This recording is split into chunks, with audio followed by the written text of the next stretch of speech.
కొన్ని సంవత్సరాల ముందు ప్రపంచంలో ఉన్న పెద్ద పెద్ద మౌంటైన్స్ ని ఎక్కిన మౌంటైనియన్స్ ఈ కైలాస పర్వతాన్ని కూడా ఎక్కడానికి ట్రై చేశారు. బట్ వాళ్ళలో ఒక్కరు కూడా ఆ పర్వతం పైకి ఎక్కలేకపోయారు.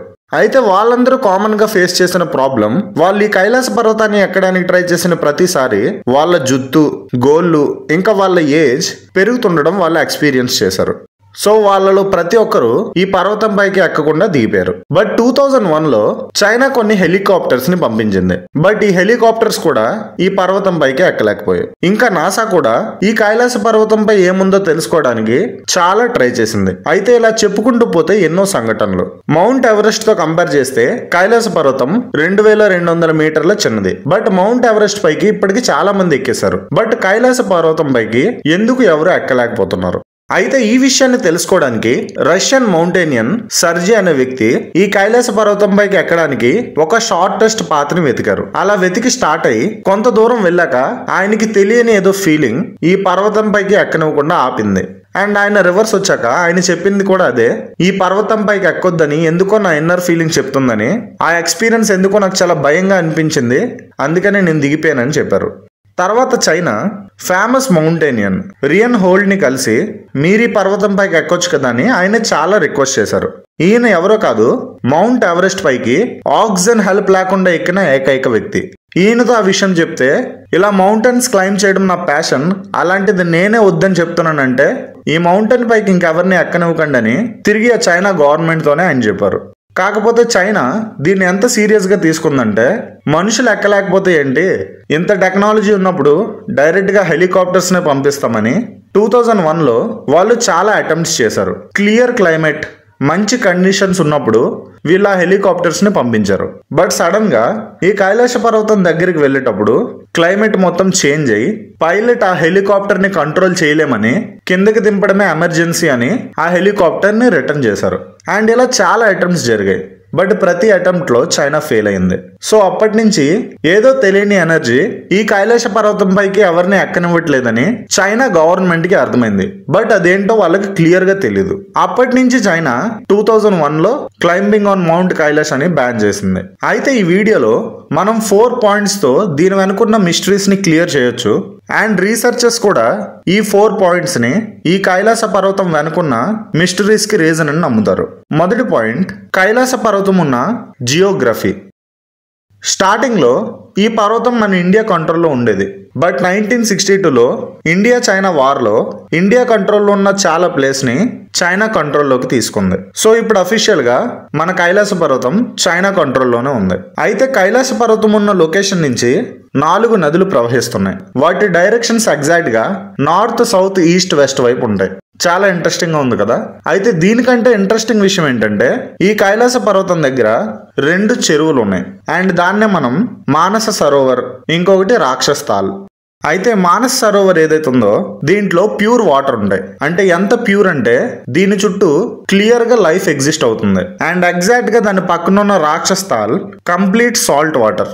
అండ్ దీని చుట్టుపక్కల మనకు ఒక్క మొక్క కూడా కనిపించదు. అండ్ ఇంకో క్రేజీ విషయం ఏంటంటే, నార్మల్ గా మీరు ఇంట్లో కూడా ట్రై చేయొచ్చు. మనం ఒక బాటిల్లో నార్మల్ వాటర్, ఇంకొక బాటిల్లో సాల్ట్ వాటర్ తీసుకొని ఫ్రిడ్జ్ లో పెడితే సాల్ట్ వాటర్ కంటే నార్మల్ వాటర్ ఫాస్ట్ గా ఐస్ గా కన్వర్ట్ అవుతాయి. బట్ ఇక్కడ అంత తక్కువ టెంపరేచర్ లో కూడా మానస్ సరోవర్ లో ఉన్న ప్యూర్ వాటర్ ఐస్ గా కన్వర్ట్ అవ్వదు. బట్ రాక్షస్థాల్లో ఉన్న వాటర్ కంప్లీట్ గా ఫ్రీజ్ అయిపోతుంది. అండ్ ఇక్కడ ఇలా ఎందుకు జరుగుతుందో అక్కడ రీసెర్చ్ చేసిన సైంటిస్టులకు కూడా అర్థం కాలేదు. అండ్ ఇక్కడ చెప్పుకోవాలంటే ఒక రకంగా ఫిజికల్ లాస్ ఫెయిల్ అవుతున్నాయి.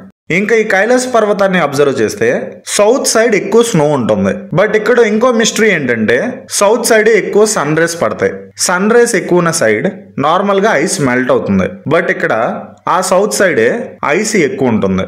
అండ్ దీన్ని కూడా సైంటిస్ట్స్ ప్రూఫ్ చేయలేకపోయారు.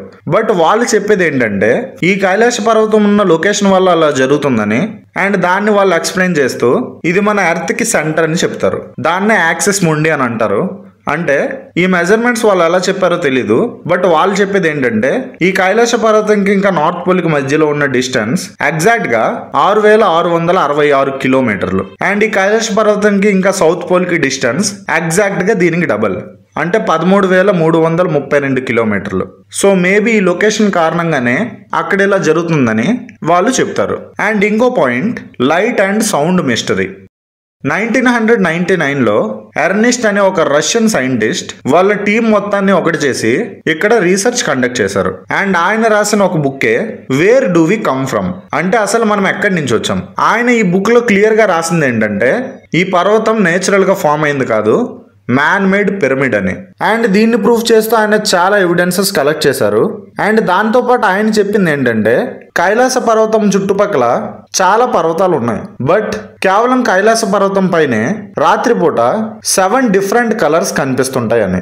అండ్ ఈ విషయం కేవలం ఆయన మాత్రమే కాదు, అక్కడున్న లోకల్స్ కూడా అదే చెప్తారు. అండ్ అక్కడి నుంచి చాలా డిఫరెంట్ వైబ్రేషన్స్ వినిపిస్తూ ఉంటాయని చెబుతూ ఉంటారు. అయితే దీన్ని టెస్ట్ చేయడానికి ఇక్కడున్న రాళ్లపై వాళ్ళ ఎలక్ట్రోమాగ్నెటిక్ ఎనర్జీ ఫ్రీక్వెన్సీ టెస్ట్ చేస్తే 5000 GHz చూపించింది. అండ్ ఇంత ఫ్రీక్వెన్సీ అసలు ఎగ్జిస్టే కాదు, బట్ ఇక్కడున్న స్టోన్స్లో అంత ఫ్రీక్వెన్సీ చూపిస్తుంది. అందుకనేనేమో 1938లో హిట్లర్ ఈ కైలాస పర్వతం పైకి ఒక టీం ని పంపించారు. ఇక్కడ ఖచ్చితంగా ఏదో ఎనర్జీ సోర్స్ ఉందని, అది ఎక్కడుందో కనిపెడితే ఈ ప్రపంచాన్ని మనం గెలవచ్చు అన్న ఐడియాతో హిట్లర్ ఆ టీం ని పంపించారు. అండ్ మనం హిస్టరీలో చూసుకుంటే హిట్లర్ మన ఇండియాతో చాలా అబ్సెస్ గా ఉండేవారు. మన ఇండియాలో ఏదో తెలియని ఎనర్జీ ఉందని ఆయన చాలా బిలీవ్ చేసేవారు. అండ్ తర్వాత నాసా రీసెర్చ్ చేస్తే తెలిసింది ఏంటంటే ఈ పర్వతంపై ఉన్న మ్యాగ్నెటిక్ ఫీల్డ్ ప్రపంచంలో ఉన్న మిగతా మ్యాగ్నెటిక్ ఫీల్డ్ తో కంపేర్ చేస్తే 3 to 8,000 నానో టెస్లా ఎక్కువ ఉంది. అండ్ ఈ ఫీల్డ్ ఎంత ఎక్కువ అంటే దీని కారణంగా ఇక్కడున్న గ్రావిటేషనల్ ఫోర్స్ ఒక్కో సమయంలో ఒక్కోలా చూపిస్తుంది. అండ్ దీనికి నాసా చెప్పిన పాసిబిలిటీస్ 2. ఒకటి, ఈ కైలాస పర్వతంలో వాల్కెనో ఉండాలి, లేదా రెండోది ఈ కైలాస పర్వతంలో చాలా పెద్ద స్వరంగం ఉండాలి. అండ్ ఈ స్వరంగం ఏదైతే ఉందో దీనికి సంబంధించి మన హిస్టరీలో చాలా స్టోరీస్ ఉన్నాయి, అదే శంబాల. బట్ దీన్ని కూడా వాళ్ళు ప్రూఫ్ చేయలేకపోయారు. సో వాళ్ళు ఇచ్చిన 2 పాసిబిలిటీస్లో ఏదో ఒకటి అయి ఉండొచ్చని నాసా క్లియర్ చేసింది. బట్ మనం ముందు చెప్పినట్టు ఈ నెయిల్స్, జుత్తు, ఇంకా ఏజ్ పెరగడానికి వెనుకున్న రీజన్ ఏంటని అడిగితే దాని వెనుక వాళ్ళు చాలా రీజన్స్ చెప్పారు.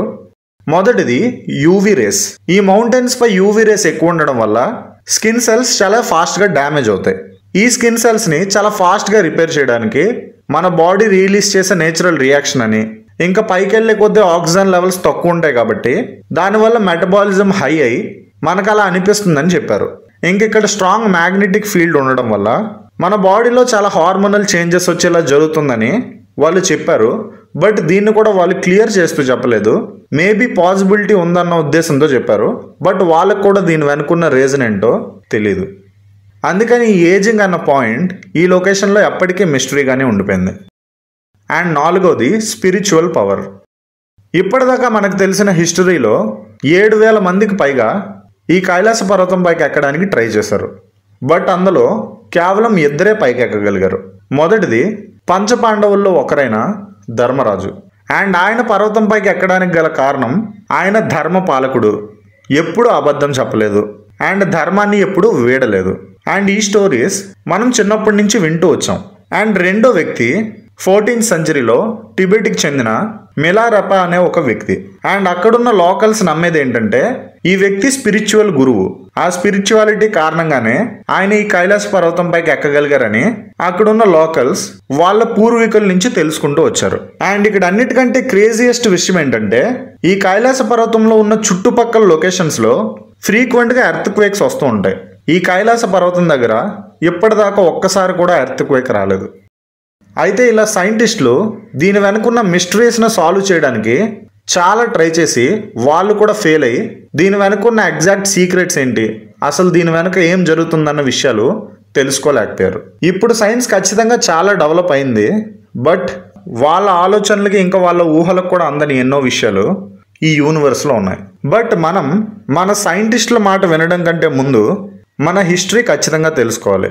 అండ్ మన హిస్టరీ తప్పని మనం నమ్మితే మన ఎగ్జిస్టెన్సే తప్పని మనం నమ్మినట్టు అవుద్ది. సో మన చరిత్ర ఎప్పుడు మనతో చెప్తూనే వస్తుంది, ఆ కైలాస పర్వతంపై సాక్షాత్తు ఆ శివపార్వతులే ఉన్నారని, అదే వాళ్ళ నివాసమని మన చరిత్ర మనకు చెప్పినప్పుడు మనం దాన్ని నమ్మి తీరాలి. అండ్ చాలామంది సైన్స్ ఈజ్ అబ్సల్యూట్, సైన్స్ని మించి ఏమీ లేదు అనే వాళ్ళకి ఇది ఒక ఎగ్జాంపుల్ కూడా అవ్వచ్చు. ఎందుకంటే సైన్స్ అబ్సల్యూట్ అయితే ఇక్కడున్న మిస్టరీస్ ఇప్పటిదాకా ఎందుకు సాల్వ్ అవ్వలేదు? ఎక్కడో స్పేస్లో ఉన్న చాలా ప్లానెట్స్లో లైఫ్ ఎగ్జిస్ట్ అయ్యే ఛాన్స్ ఉందని చెప్పే సైంటిస్టులకి భూమి పైన ఉన్న ఈ ఎవరెస్ట్ మిస్టరీస్ సాల్వ్ చేయడం పెద్ద ప్రాబ్లం అవ్వకూడదు. బట్ వాళ్ళు కూడా సాల్వ్ చేయలేని ఈ ప్రాబ్లమ్స్ ఉన్నాయంటే అది కేవలం స్పిరిచువాలిటీ కారణంగానే సాల్వ్ అవుతున్నాయంటే మనకు చిన్నప్పటి నుంచి చెప్పుకుంటూ వస్తున్న కథలు కాదు, మన హిస్టరీ అని మనం ఖచ్చితంగా నమ్మాలి. అయితే నెక్స్ట్ ఏ టాపిక్ పై వీడియో చేయాలో మీరు కమెంట్ చేసి చెప్పండి, నేను ఆ టాపిక్ పై వీడియో చేస్తాను.